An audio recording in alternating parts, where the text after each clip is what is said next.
اعوذ باللہ من الشیطان الرجیم بسم اللہ الرحمن الرحیم ان الحمد للہ والصلاة والسلام علی رسول اللہ وعلی آلہ وصحبہ ومن والا رب اشرح لی صدری ویسر لی امری واحلل عقدۃ من لسانی یفقہوا قولی اللہم انفعنا بما علمتنا وعلمنا ما ينفعنا وزدنا علما اللہم انی اسألک علما نافعا ورزقا طیبا وعملا متقبلا آمین یا رب العالمین اللهم صل على محمد وعلى آل محمد كما صليت على إبراهيم وعلى آل إبراهيم إنك حميد مجيد اللهم بارك على محمد وعلى آل محمد كما باركت على إبراهيم وعلى آل إبراهيم إنك حميد مجيد.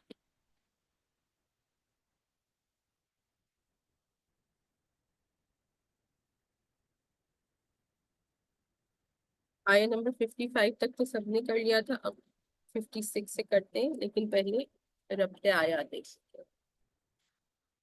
اعوذ باللہ من الشیطان الرجیم بسم اللہ الرحمن الرحیم فاما الذین کفروا فاعذبهم عذابا شدیدا فی الدنیا والآخرہ وما لهم من ناصرین. تو ترجمہ اس کا دیکھ لیتے ہیں کیا ہے. فاما الذین، تو بہرحال وہ لوگ کہ جنہوں نے کفر کیا، پس میں انہیں عذاب دوں گا، ایک شدید عذاب، دنیا میں بھی اور آخرت میں بھی، وما لہم من ناصرین، اور ان کا کوئی مددگار نہیں ہوگا. تو پچھلی آیت کا جو لاسٹ پارٹ تھا وہ دیکھ لیتے ہیں تاکہ ربط آیات سمجھ میں آئے کہ جن لوگوں نے عیسیٰ علیہ السلام پر کفر کیا تھا اور جن لوگوں نے جو ہے عیسیٰ علیہ السلام کی مدد کی تھی، ان پر ایمان لے آئے تھے، تو ان کے بارے میں اللہ سبحانہ و تعالیٰ نے کیا فرمایا تھا کہ جن لوگوں نے ان کی اتباع کی ہے عیسیٰ علیہ السلام کی، تو پھر ان کو میں قیامت کے دن جو ہے جنہوں نے ان پر کفر کیا تھا ان کے اوپر رکھوں گا، یعنی ان کا رتبہ اور ان کا مرتبہ ان سے زیادہ ہوگا. پھر تم سب کو میری ہی طرف لوٹ کر آنا ہے اور میں تم سب کے درمیان جو ہے وہ فیصلہ کر دوں گا اس بارے میں کہ جس میں تم اختلاف کرتے ہو. تو دنیا اور آخرت میں جو ایمان اور کفر والے، ان کے بارے میں جو ان کا آپس میں جو اختلاف ہے، قیامت کے دن اللہ سبحانہ و تعالیٰ اس اختلاف کو ختم کر دیں گے. اور پھر آگے اسی کے بارے میں فرمایا کہ وہ کس طرح سے اختلاف کو ختم کیا جائے گا، کہ جو لوگ کفر کریں گے ان کے بارے میں اللہ سبحانہ و تعالیٰ فرما رہے ہیں کہ ان کو شدید عذاب دیا جائے گا، دنیا میں بھی ان کو عذاب ملے گا اور آخرت میں بھی، اور ان کا کوئی مددگار نہیں ہوگا. کہ اگر کوئی مشکل ہو، مصیبت ہو یا عذاب دیا جا رہا ہو مسلمانوں کا، تو یہ ہے کہ ان کی سفارش کچھ نہ کچھ ان کو یہ ہے کہ ایمان والوں کی تو شفاعت کی جا سکے گی، لیکن پھر جو کفر کرنے والے ہیں ان کی کوئی سفارش کرنے والا نہیں ہوگا اور ان کا کوئی مددگار بھی نہیں ہوگا. اور پھر جب کفار کے بارے میں کہہ دیا کہ ان کو شدید عذاب دیا جائے گا، تو اگلی آیت میں جیسے کہ اللہ سبحانہ و تعالیٰ ہمیشہ یہ ایسا ہوتا ہے کہ سائملٹینیس کنٹراسٹ بتاتے ہیں کہ جب گناہ گاروں کے لیے عذاب ہے تو پھر ایمان والوں کے لیے اللہ سبحانہ و تعالیٰ اپنی رحمت اور جزا کے بارے میں بھی بتاتے ہیں. وَأَمَّا الَّذِينَ آمَنُوا وَعَمِلُوا الصَّالِحَاتِ، کہ بہرحال وہ لوگ کہ جو ایمان لائے اور انہوں نے نیک اعمال کیے، فَيُوَفِّيهِمْ أُجُورَهُمْ، کہ اللہ سبحانہ و تعالیٰ کہہ رہے ہیں کہ ان کو پورا پورا ان کے اعمال کا بدلہ دیا جائے گا. واللہ لا يحب الظالمین، کہ اللہ سبحانہ و تعالیٰ جو ہے وہ ظلم کرنے والوں کو پسند نہیں فرماتا. تو کہ یہ دیکھیں کتنا یہ جو ہے وہ لطیف اللہ سبحانہ و تعالیٰ کا طریقہ ہے کہ کیا فرما رہے ہیں کہ ظلم کرنے والوں کو پسند نہیں فرماتا. کہ جو کوئی دوسرا بھی شخص ہے اور ظلم کر رہا ہے، یعنی حقدار کو اس کا حق نہیں دینے والا ہے، اس کے بارے میں فرمایا کہ اللہ اسے پسند نہیں کرتے ہیں. تو پھر اللہ سبحانہ و تعالیٰ سے تو اس بات کی امید ہی نہیں ہے کہ وہ کسی کے ساتھ ظلم فرمائے. جس کا جتنا بدلہ ہے اس کو اس کا پورا پورا بدلہ دیا جائے گا، بلکہ نیکی کرنے والوں کو اس کے نیکیوں کا کئی گنا بدلہ دیا جائے. پھر جب یہ بتا دیا گیا تو پھر کیا فرمایا. آیا نمبر ہم کر رہے ہیں 58. ذالک نتلوہ علیک من آیاتی والذکر الحکیم، اور ہم آپ کو پڑھ کر سنا رہے ہیں آیات الہیہ اور پر حکمت یاد دہانی. کہ یہ جو تمام بیان کر رہے ہیں اس کے پیچھے کس کے بارے میں بتایا جا رہا تھا؟ مریم علیہ السلام کا بیان آ چکا تھا. پھر اس کے بعد کس کا بیان آ چکا تھا؟ عیسیٰ علیہ السلام کا بیان آ چکا تھا، تو اس تمام کے بارے میں، آیات کے بارے میں بھی یہی فرمایا جا رہا ہے، نتلوہ علیکا، کہ ہم پڑھ کر سناتے ہیں آپ کو، یعنی کہ رسول اللہ صلی اللہ علیہ وسلم کو، من آیاتی، آیات میں سے، نشانیوں میں سے، وذکر الحکیم، اور ایک حکمت والی یاد دہانی کے، ان سے جو ہے بہت ساری جو ہے وہ نصیحتیں اور حکمتیں انسان اگر ان کو سمجھے، جو کہ ہم کچھ نہ کچھ ڈسکس کر بھی چکے تھے، تو یہ ایک حکمت والی یاد دہانی ہے۔ اب یہ والی آیت میں کیا فرمایا جا رہا ہے، پھر سے یاد دہانی کر لیتے ہیں ہم سب اپنی، کہ یہ آیات کا شان نزول کیا تھا؟ قرآن تمام جو آیات ہیں ہم شروع سے جو پڑھتے آ رہے ہیں، اس کے بارے میں شان نزول کا ہم نے کیا کہا تھا، کہ کس وقت نازل ہوئی ہے آیات؟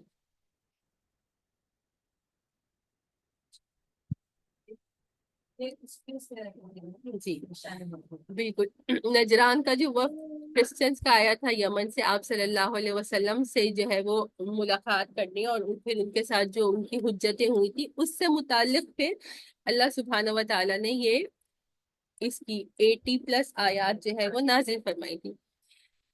تو اسی کو اگر ذہن میں رکھتے ہیں تو پھر جو ہے وہ آیات کو سمجھنا آسان ہو جاتا ہے۔ اِنَّ مَثَلَ عِیسَىٰ عِندَ اللہِ کَمَثَلِ آدم، کہ بے شک عیسیٰ علیہ السلام کی مثال اللہ سبحانہ و تعالیٰ کے نزدیک آدم جیسی ہے۔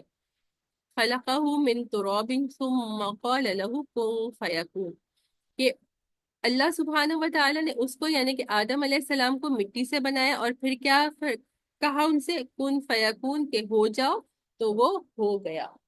یہ جب یہ تو ہمیں پتہ ہے، احادیث مبارکہ میں اس میں ڈیٹیل میں آتا ہے کہ اللہ سبحانہ و تعالیٰ نے اس کے بارے میں آتا ہے کہ خود اپنے ہاتھ سے جو ہے وہ آدم علیہ السلام کا جو جسم ہے وہ مٹی سے بنایا، اور پھر جب روح پھونکنے کا وقت آیا تھا، تو اس وقت روح پھونکنے کے لیے اللہ سبحانہ و تعالیٰ نے ان کے لیے کیا کہا تھا، کن کہا تھا، اور ان کے جسم میں جو ہے وہ روح پھونک دی گئی تھی۔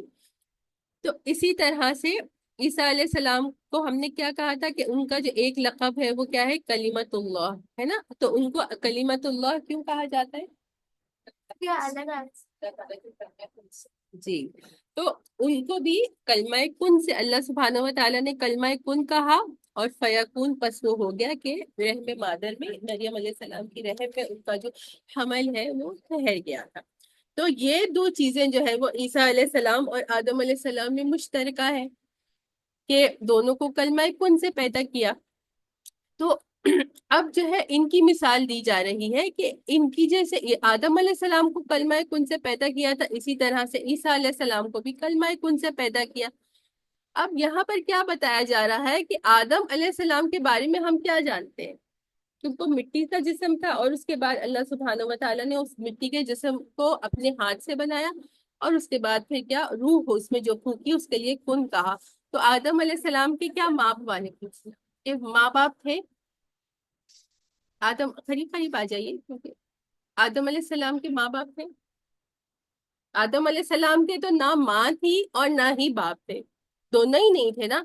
تو پھر اگر تو عیسیٰ علیہ السلام کو کرسچنز کہتے ہیں کہ باپ کے صرف نہ ہونے کی وجہ سے، ان کی تو ماں تھی، ان کا تو جیسے نارمل بچے کا حمل ٹھہرتا ہے اور پھر اس کے بعد وضع حمل ہوتا ہے، یا خاتون پریگننٹ ہوتی ہے اور اس کے بعد ڈلیوری ہوتی ہے، وہ پروسیس تو ان کا ہوا ہے، اس کے بغیر تو وہ دنیا میں نہیں آئے۔ بس یہ کہ ان کے والد نہیں تھے، تو صرف ایک والد کے نہ ہونے کی وجہ سے جو ہے تم عیسائیوں سے کیا کہا جا رہا ہے، کہ ان کو تم نے جو ہے وہ اللہ کا بیٹا بنا دیا۔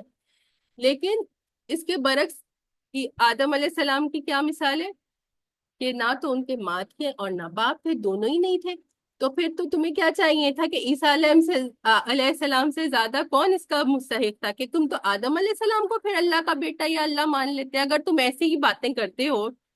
تو یہی بتایا جا رہا ہے، کہ جب تم ان کو اللہ کا نبی مانتے ہو اور دنیا کا پہلا انسان مانتے ہو، جن کی نہ ماں تھی اور نہ باپ تھے، تو پھر تم عیسیٰ علیہ السلام کو کیوں اللہ مان رہے ہو، نعوذ باللہ، یا اللہ کا بیٹا مان رہے ہو؟ تو یہ بات یہاں پہ اس آیت میں بتا دی گئی۔ اور پھر اب کیا فرمائے، الحق من ربک فلا تکن من الممترین، یہ حق ہے آپ صلی اللہ علیہ وسلم کے رب کی طرف سے، تو ہرگز نہ ہو جانا شک کرنے والوں میں سے۔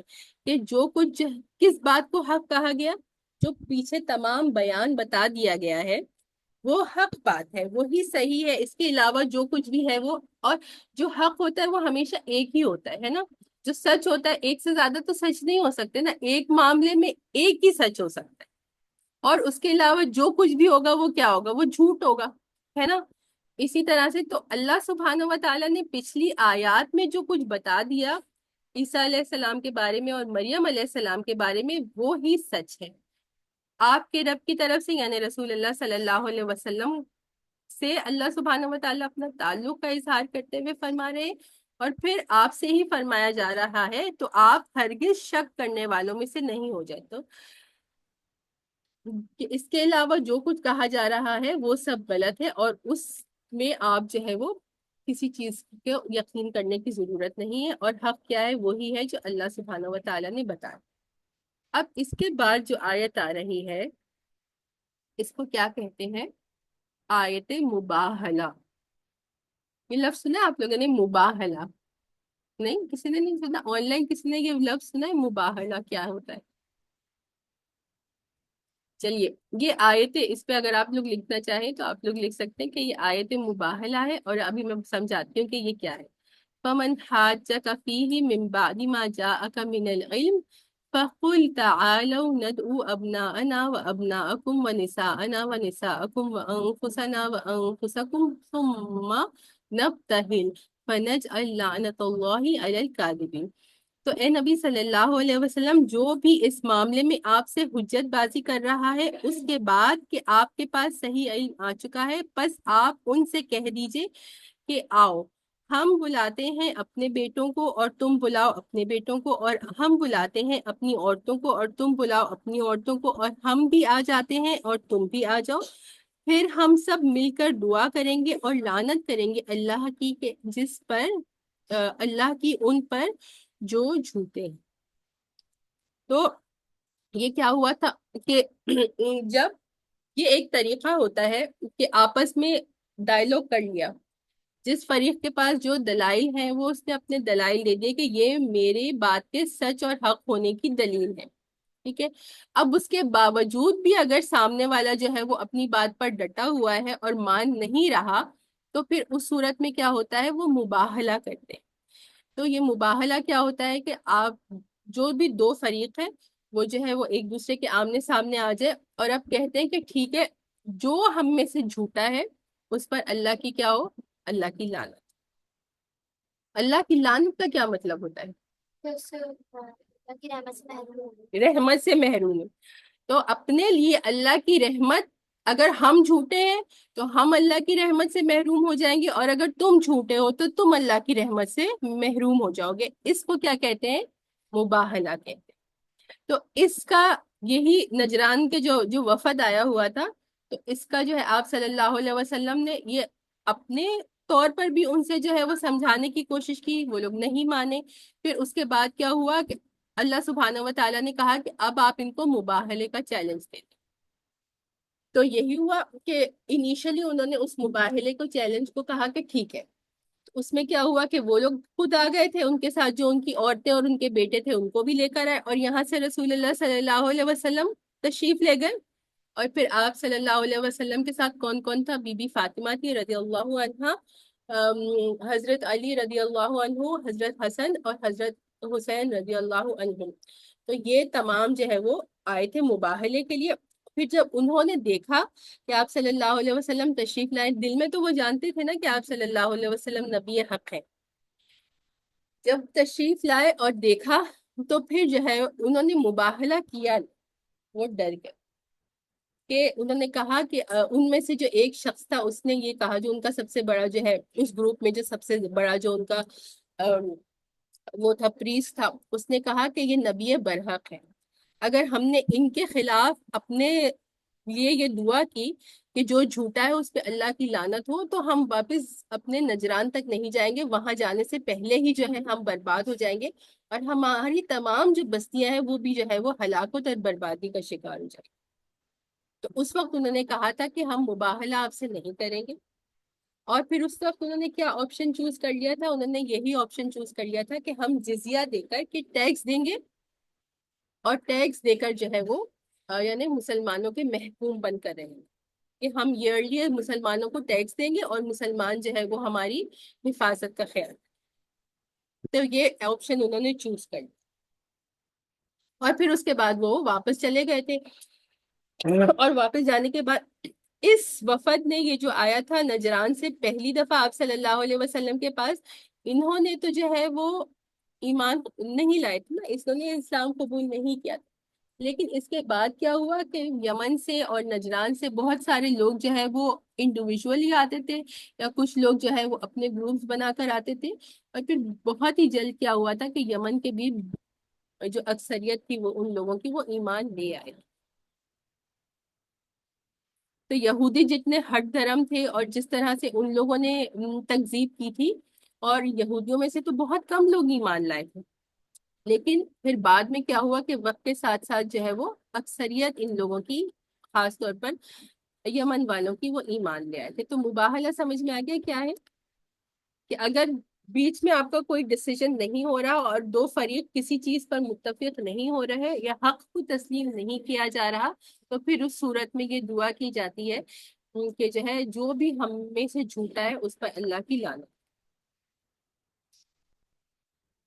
اب اگلی آیت مبارکہ دیکھتے ہیں. ان ھذا لہو القصص الحق، یقیناً یہی بالکل صحیح سرگزشت ہے، یا ان ھذا لہو القصص الحق، کہ یہ بیان جو ہے وہ سچا بیان ہے.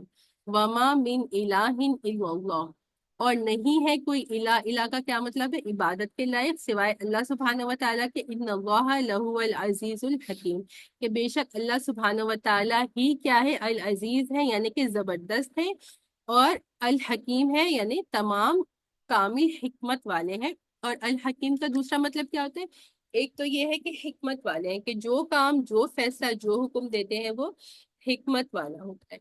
اور الحکیم کا دوسرا مطلب کیا ہوتا ہے؟ حکم دینے.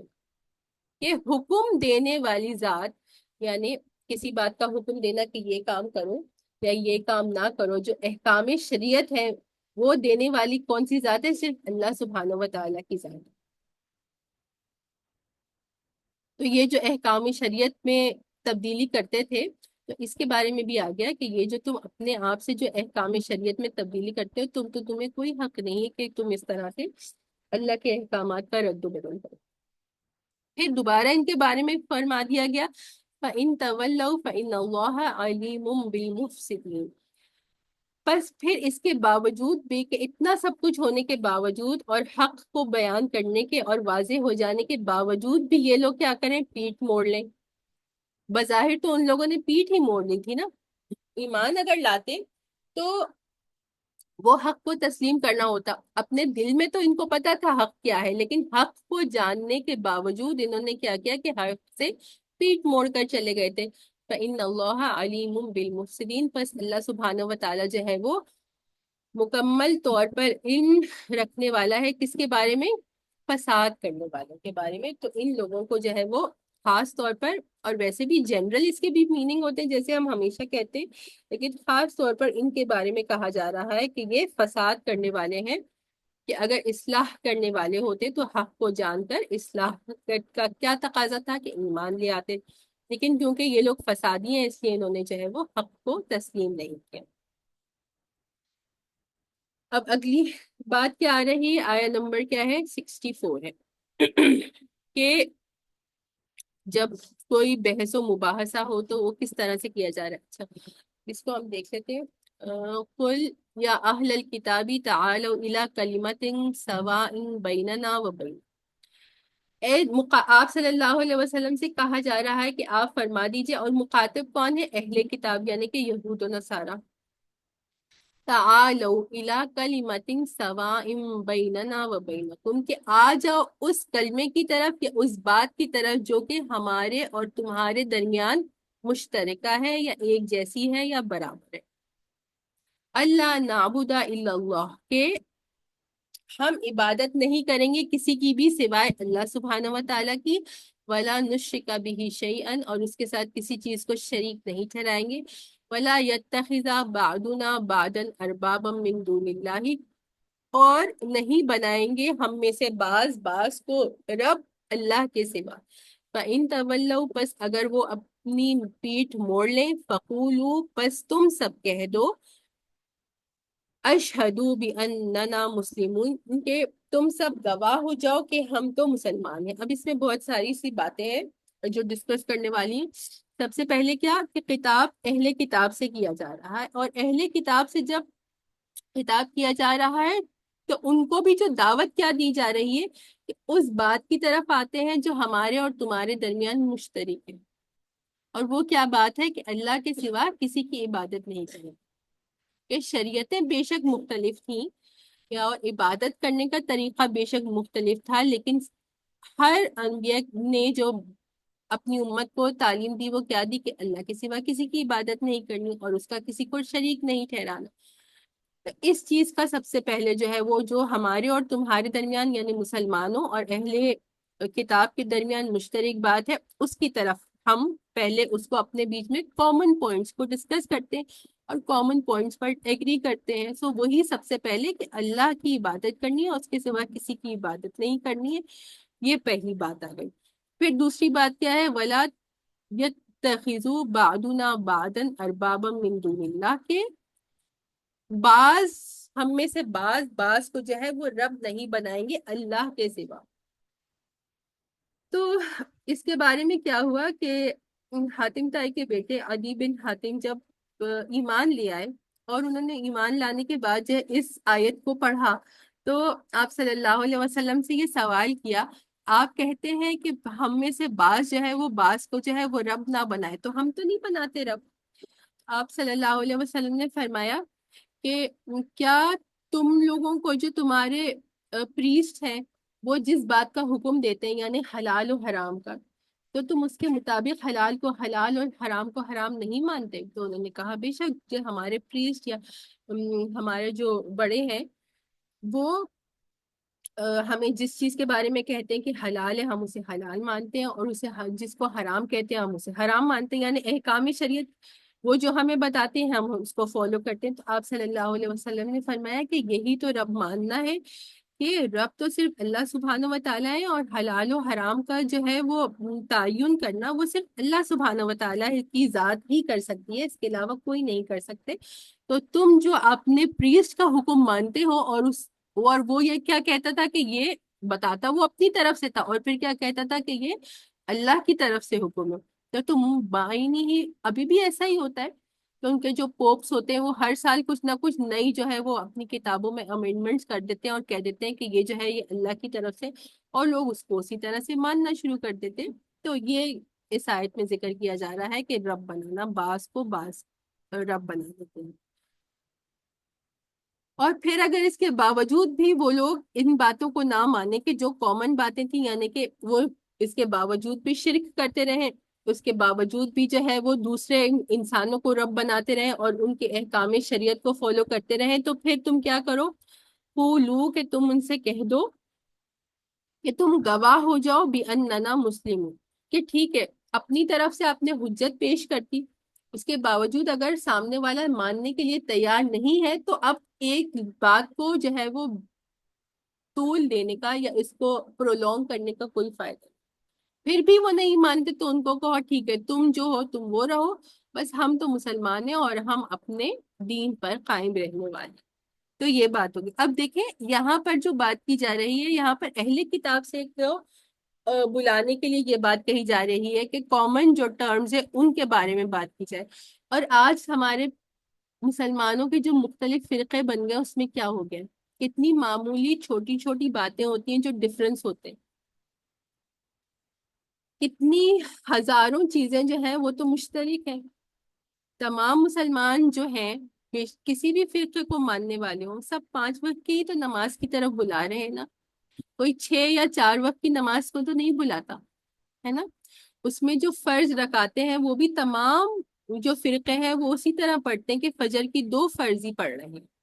کوئی بھی مسلمانوں کا کوئی ایسا فرقہ ہے خدا نہ خواستہ جو کہہ رہا ہے کہ فجر کی 3 فرض ہیں، فجر کے 4 فرض ہیں، کوئی بھی نہیں۔ ظہر کے بھی 4 فرض ہیں۔ رکعتوں کا ہونا اس میں جو آپ پڑھ رہے ہیں سورۃ الفاتحہ اور اس کے بعد اگلی اس میں جو آپ کیا پڑھتے ہیں کوئی بھی سورت کو ملاتے ہیں، تو بات سمجھنے کی کیا، ایک صرف نماز کی مثال دی ہے کیونکہ سب سے بیسک تو نماز ہی ہے. اس کے بعد روزوں کے بارے میں بھی دیکھا جائے تو الحمدللہ سب لوگ یہی کہتے ہیں کہ رمضان کے 29 روزے چاند کے مطابق یا پھر 30 روزے رکھے جائیں گے، ہے نا. اور اس کی ٹائمنگز بھی کیا ہے کہ فجر سے پہ سب لوگ سحری ختم کر دیتے ہیں اور اس کے بعد مغرب کے وقت روزہ کھول لیتے ہیں، ہے نا.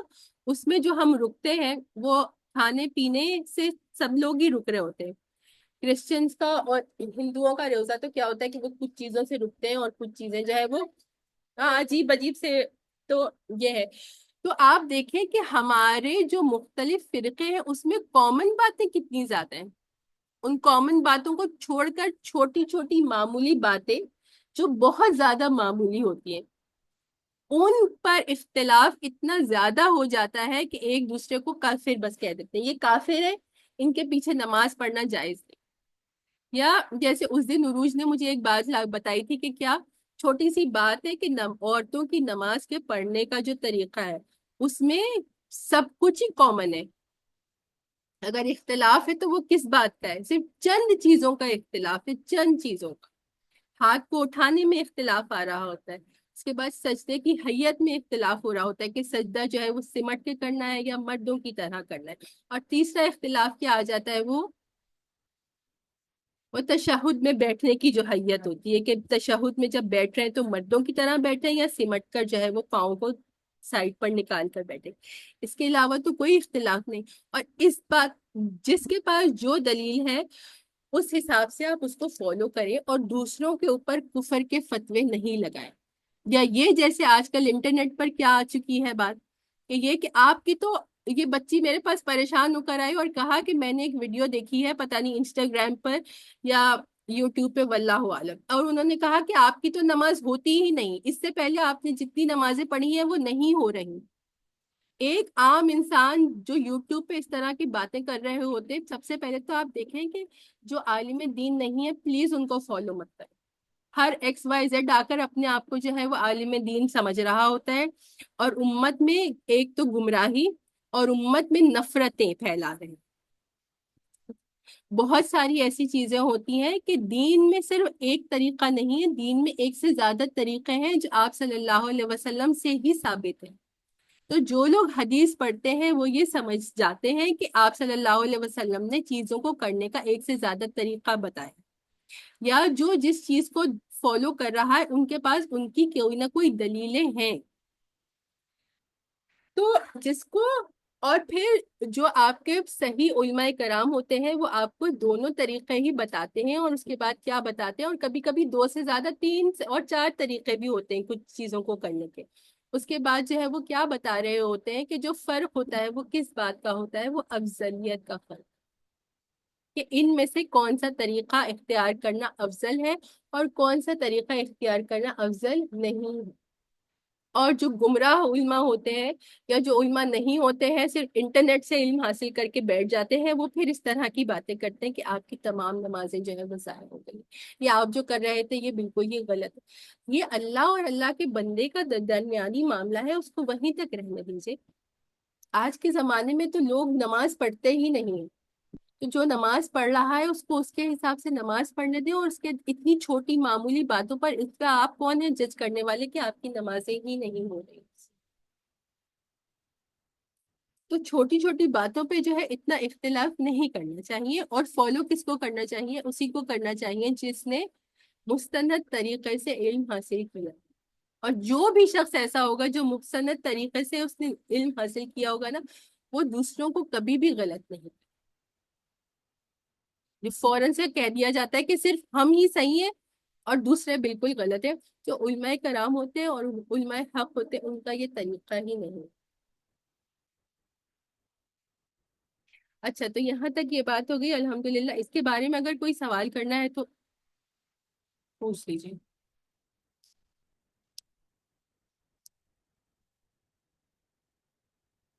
آپ کو میری آواز آ رہی ہے؟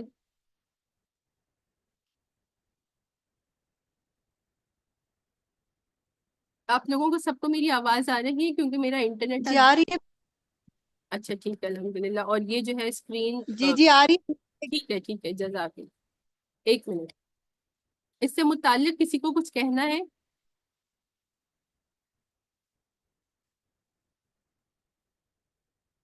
اگلا جو ہے نا ابراہیم علیہ السلام کا بیان.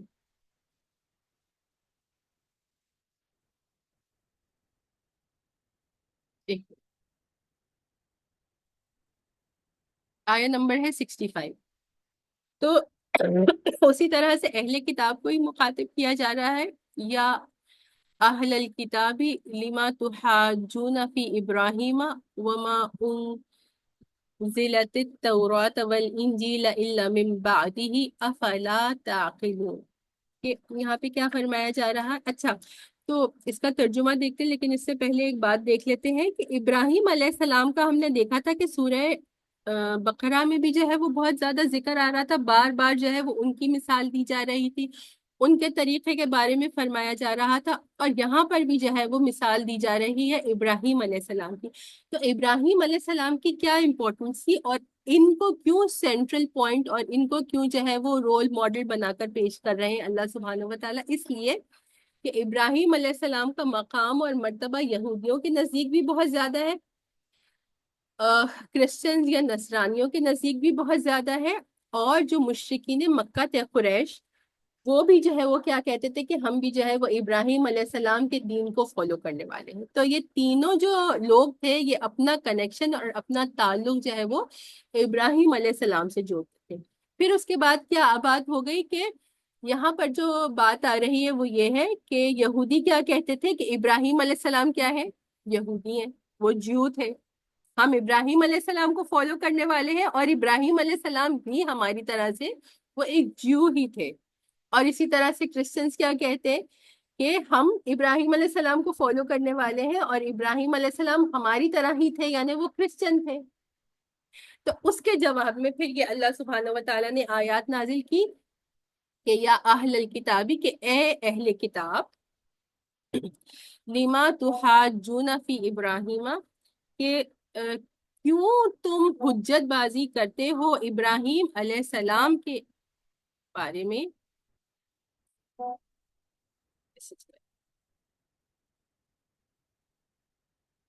وما انزلت التوراۃ والانجیل الا من بعدہ، اور جو تورات اور انجیل ہے وہ نازل نہیں ہوئی سوائے ان کے بعد. افلا تعقلون، کہ تم کیوں عقل نہیں کرتے. کہ ابراہیم علیہ السلام کے بارے میں جو تم کہہ رہے ہو کہ وہ جو ہے وہ کرسچن ہے، تو ایسا تو پاسبل ہے ہی نہیں. کیوں؟ کیونکہ جو ہے وہ تورات کس کو دی گئی تھی، موسیٰ علیہ السلام کو دی گئی تھی، اور موسیٰ علیہ السلام تو ابراہیم علیہ السلام کے بعد آئے تھے. اور اسی طرح سے جو انجیل تھی وہ عیسیٰ علیہ السلام کو دی گئی تھی، اور عیسیٰ علیہ السلام بھی ابراہیم علیہ السلام کے بعد آئے تھے. تو پھر ایسا کیسے پاسبل ہو سکتا ہے کہ تمہاری شریعتیں تو بعد میں آئیں، لیکن جو پہلے گزر چکے ہیں ابراہیم علیہ السلام، وہ تمہاری شریعت کو فالو کرنے والے تو ہو ہی نہیں سکتے. تو یہ بات کی جا رہی ہے، اس کے بارے میں آگے بھی کچھ بات ہے، ابھی بات کرتے ہیں. ہاں انتم ہاؤلائی حاججتم فیما لکم بہ علم فلما تحاجون فیما لیس لکم بہ علم واللہ یعلم وانتم لا تعلمون.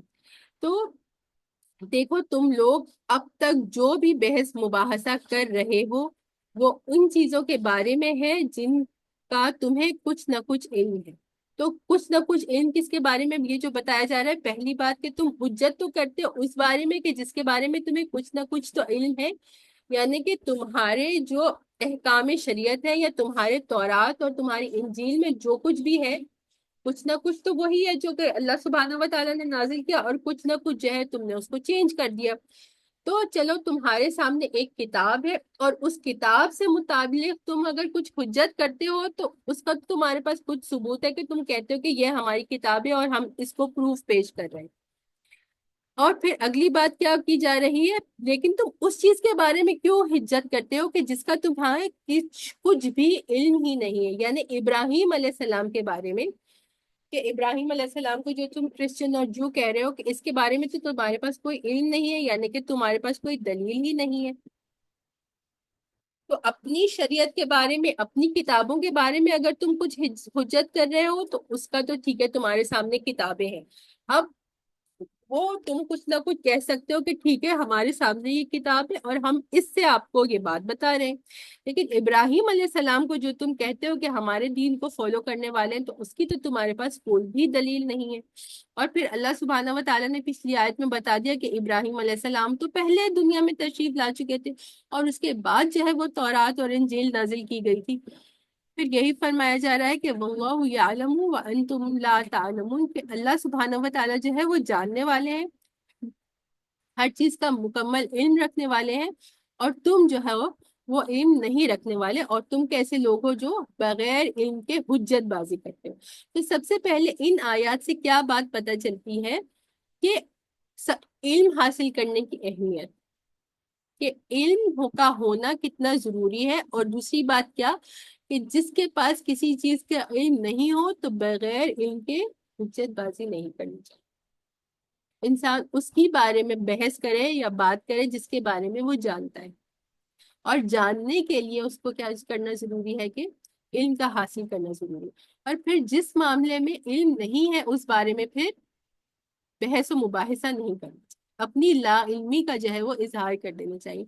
اور کتنے بڑے بڑے علماء کرام ہیں، امام مالک ہے، امام شافعی ہیں، ان سے جب سوال کیا جاتا تھا اور ان کو اس بارے میں بات نہیں پتا ہوتی تھی، ظاہری بات ہے ہر انسان، ہم میں سے کچھ لوگ کم علم والے ہیں، کچھ لوگ زیادہ علم والے ہیں، لیکن ہر انسان کا جو علم ہے وہ محدود ہے نا۔ کوئی بھی ایسی بات ہو سکتی ہے جو اس سے پوچھی جائے اور اس کو اس بارے میں نہیں پتا ہو، تو علماء کرام کا یہی طریقہ ہوتا ہے کہ ان کو اگر جو بات پتا ہوتی ہے وہ کہہ دیتے ہیں کہ یہ صحیح بات ہے، اور جو بات پتا نہیں ہوتی اس کے بارے میں جو ہے وہ شرماتے نہیں، بلکہ وہ کہہ دیتے ہیں کہ ہمیں اس کے بارے میں پتا نہیں اور ہم پتا کر کے بتائیں۔ تو یہی صحیح طریقہ ہوتا ہے کہ آپ کو اگر کسی بارے میں بات پتا ہے آپ دوسروں تک اس کو پہنچا دیں، اور اگر آپ کو اس بارے میں پتا نہیں تو پھر کیا رویہ ہونا چاہیے کہ یہ کہہ دیا جائے کہ مجھے اس بارے میں پتا نہیں، میں پڑھ کر یا کسی اپنے سے بہتر علم والے سے معلوم کر کر اور صحیح بات آپ تک پہنچا دوں گا یا پہنچا دوں گی۔ یہی بات اگلی کنٹینیوشن ہے اسی طرح سے، ما کان ابراہیم یہودیا ولا نصرانیا ولکن کان حنیفا مسلما وما کان من المشرکین۔ تو اب کلیئرلی ان لوگوں کو ڈینائی کرنے کے لیے اللہ سبحانہ و تعالیٰ نے فرمایا کہ ابراہیم علیہ السلام نہ تو یہودی تھے اور نہ نصرانی تھے، نہ ہی کرسچن تھے، لیکن پھر ان کی جب اس بات کو ڈینائی کر دیا کہ نہ تو وہ جیو تھے اور نہ ہی وہ کرسچن تھے، تو پھر ان کے بارے میں اب صحیح بات کیا تھی؟ وَلَكِنْ كَانَ حَنِيفًا مُسْلِمًا، کہ وہ کون تھے؟ وہ حنیف تھے۔ حنیف کا کیا مطلب ہوتا ہے؟ حنیف کا مطلب ہوتا ہے ایسا شخص کہ جو یکسو ہو، ایک انسان جس کو اپنی ڈائریکشن پتا ہو اور وہ اس ڈائریکشن کی طرف ہی آگے بڑھتا رہے، تو یہ حنیف ہوتا ہے۔ تو ان کو اپنی ڈائریکشن پتا تھی۔ ابراہیم علیہ السلام کی کیا ڈائریکشن تھی؟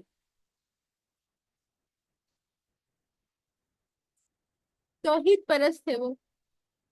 یہاں پہ جو کہا جا رہا ہے حنیفن یا یکسو تھے، یا ان کو اپنی ڈائریکشن کا پتہ تھا اور اسی ڈائریکشن کی طرف وہ آگے بڑھنے والے تھے، تو وہ ڈائریکشن کیا تھی؟ وہ ڈائریکشن توحید تھی، کہ سب سے بڑے جو ہے وہ توحید پرست تھے، وہ ایک اللہ کی عبادت کرنے والے تھے۔ اور پھر اگلی بات ان کے بارے میں کیا فرمائی؟ ان کی نیکسٹ جو صفت بتائے گی کہ کیا تھے؟ وہ مسلمن تھے، وہ سر تسلیم خم کرنے والے تھے۔ اللہ سبحانہ و تعالیٰ جب بھی جو ان کو حکم دیا کرتے تھے وہ اس حکم کو ماننے والے تھے۔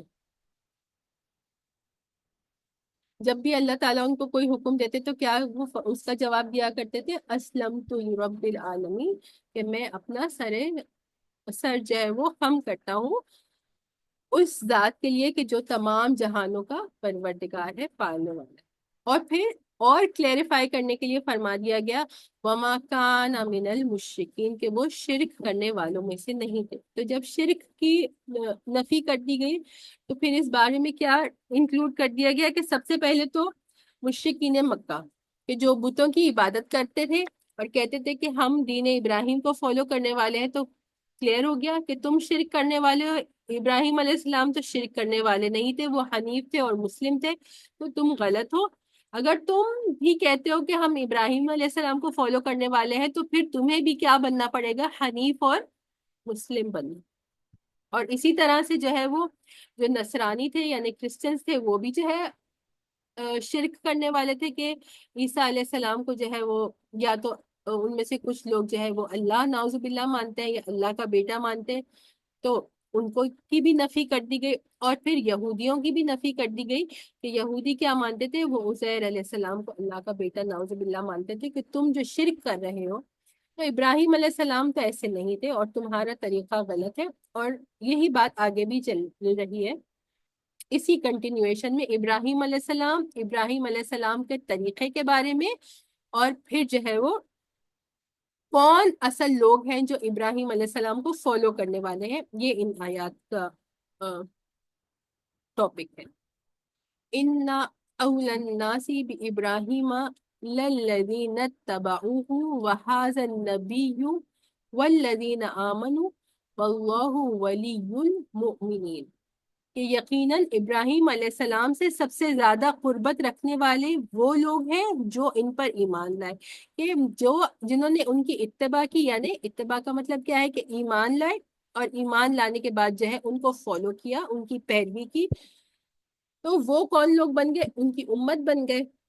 تو وہی لوگ ان سے زیادہ قربت کرنے والے. پھر اس کے بعد کون لوگ ہیں جو ان کے فالو کرنے والے ہیں یا ان سے قربت رکھنے والے ہیں یا ان کا تعلق ابراہیم علیہ السلام سے ہے, وَهَذَا النَّبِيُّ کہ یہ نبی یعنی کہ رسول اللہ صلی اللہ علیہ وآلہ وسلم, وَالَّذِينَ آمَنُوا اور وہ لوگ جو رسول اللہ صلی اللہ علیہ وسلم پر ایمان لانے والے ہیں, ان کا تعلق دراصل ابراہیم علیہ السلام کے ساتھ ہے. وہ لوگ ہیں جو ابراہیم علیہ السلام کو فالو کرنے والے ہیں یا ان کے اتباع کرنے والے. کیوں, کس وجہ سے جو ہے وہ رسول اللہ صلی اللہ علیہ وسلم کو ان کی جو اتباع کرنے والے تھے ان پہ جو ایمان لائے یا ان کی جو امت ہے وہ تو ظاہری بات ہے انہوں نے ان کے زمانے میں ان کو فالو کیا, ٹھیک ہے. لیکن رسول اللہ صلی اللہ علیہ وسلم اور آپ صلی اللہ علیہ وسلم پر ایمان لانے والوں کو کیوں کہا جا رہا ہے کہ وہ ابراہیم علیہ السلام سے زیادہ قربت رکھنے والے؟ بتائیے, آن لائن میں سے کوئی بتائے, میں دیکھ لیتی ہوں آج کون کون ہے. کیونکہ مسلمان جو ہے جو آپ صلی اللہ علیہ وآلہ وسلم پر ایمان لاتے ہیں وہ تمام پیغمبروں پر ایمان لاتے ہیں اور ان کی جتنی بھی تعلیمات ہوتی ہیں ان کو وہ مانتے ہیں اگر وہ منسوخ نہ ہوئی ہو. یہ تو ہے بالکل. سائمہ یہ کہہ رہی ہیں کہ جو مسلمان ہیں وہ تمام پیغمبروں پر ایمان لانے والے ہیں, لیکن یہاں پر جو ہے وہ ابراہیم علیہ السلام اور رسول اللہ صلی اللہ علیہ وسلم کا کنیکشن کیوں بنایا گیا, کیونکہ پچھلے آیت میں جو کیا ورڈ جا رہے تھے ابراہیم علیہ السلام کے لیے, حنیفم مسلمن, یکسو ہونا اور سر تسلیم خم کرنے والے. تو رسول اللہ صلی اللہ علیہ وسلم کا جو طریقہ ہے وہ بھی یہی ہے کہ دین اسلام جو ہمارا دین ہے وہ اس میں کیا بات ہے, یکسو ہونا, کہ اللہ سبحانہ و تعالیٰ کی توحید سب سے سینٹرل پوائنٹ جو ہمارے دین کا ہے وہ کیا ہے, وہ توحید ہے. یکسو ہو اللہ کی وحدانیت کی طرف. تو ہم سب بھی جو آپ صلی اللہ علیہ وسلم کی امت ہے تو ہم کیا ہے, وہ حنیف ہے اور اللہ کے اور مسلمان ہیں, جس کا مطلب لٹرلی تو ہم مسلمان ہیں ہی, لیکن سر تسلیم خم کرنے والے کہ اللہ سبحانہ و تعالیٰ نے جو بھی احکامات دیے ان کو ماننے والے ہیں. اور پھر تیسری بات کیا ہے, وما کانا من المشرکین, کہ وہ شرک کرنے والے نہیں تھے اور آپ صلی اللہ علیہ وسلم بھی اسی طرح سے نہ تو شرک کرنے والے ہیں اور نہ اللہ کے ساتھ کسی کو شریک کرنے والے ہیں. تو اسی وجہ سے یہ ریزن ہے کہ آپ صلی اللہ علیہ وسلم اور آپ کی امت اور آپ پر ایمان لانے والوں کو جو ہے یہ کہا گیا کہ یہ ابراہیم علیہ السلام سے زیادہ قریب تر ہے. ایک دو آیات اور 70 پہ انشاءاللہ روک لیتے ہیں.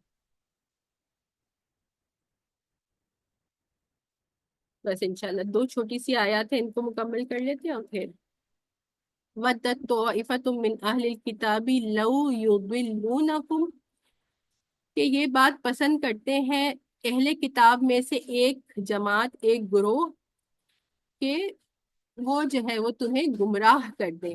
وما یضلون الا انفسهم وما یشعرون، کہ وہ نہیں گمراہ کرتے سوائے اپنے آپ کو، لیکن ان کو اس کا شعور نہیں۔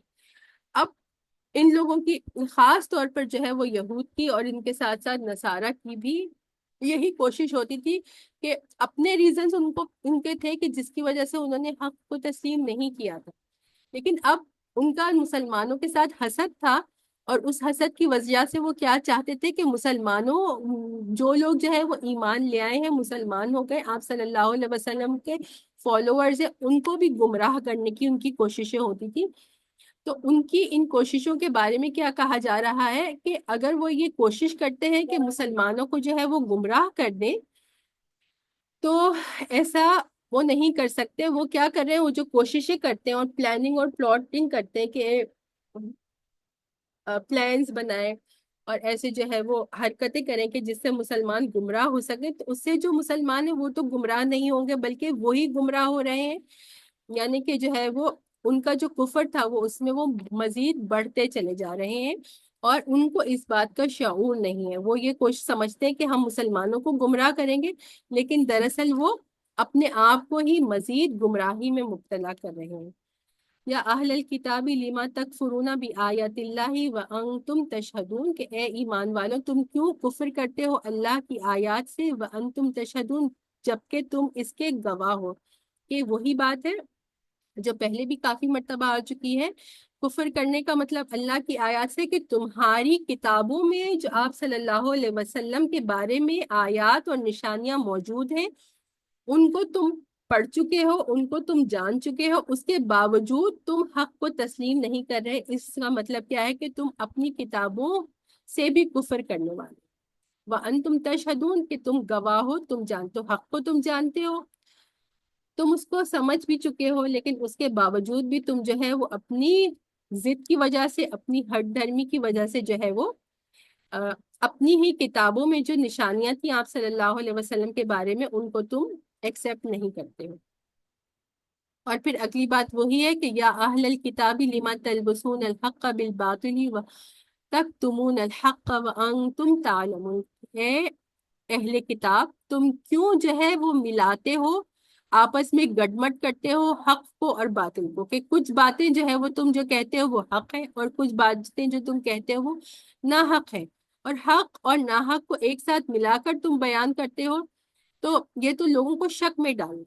اصل کیا طریقہ ہوتا ہے کہ صرف جو حق بات ہے وہ پیش کی جائے، اور جو ناحق یا باطل بات ہے وہ پیش نہ کی جائے۔ اور دوسری چیز کیا ہوتی ہے کہ حق کو جان کر، کہ سچائی کو جان کر اور اس کو چھپانا، وَتَكْتُمُونَ الْحَقَّ، اور حق کو چھپانا، کہ کس طرح سے وہ حق کو چھپاتے تھے کہ ان کے جو علماء تھے، علماء نے تو جان لیا تھا کہ یہ وہی نبی آخر ہیں جن کا ہم انتظار کر رہے تھے، لیکن وہ ان کو چھپا رہے تھے کہ انہوں نے اپنے عام لوگوں کو، ان کے عام لوگ جو تھے وہ کتاب کا علم نہیں رکھنے والے تھے، صرف جو علماء ان کے ہوتے تھے یہود کے اور نصارہ کے، وہی تورات اور انجیل کو جاننے والے تھے۔ تو حق کو چھپانا یعنی کہ ان کو یہ بات نہیں بتاتے تھے کہ یہی وہ نبی ہے جن کا ہم اتنے عرصے سے انتظار کریں۔ تو دو باتیں ہیں کہ حق کو باطل کے ساتھ، کہ حق کو ناحق کے ساتھ ملانا، کہ جس کی وجہ سے حق جو ہے وہ واضح نہ ہو پائے، اور دوسری کیا ان کی خرابی تھی کہ حق کو چھپانا، یہ صحیح بات ان کو پتا ہونے کے باوجود وہ اس کو چھپا رہے تھے۔ اور ان کا پھر ایک اور طریقہ تھا، یہ بھی ربط آیات میں آ رہا ہے، ایک اور آیت کر لیتے ہیں تاکہ پھر اس کی کنٹینیویشن رہے گی۔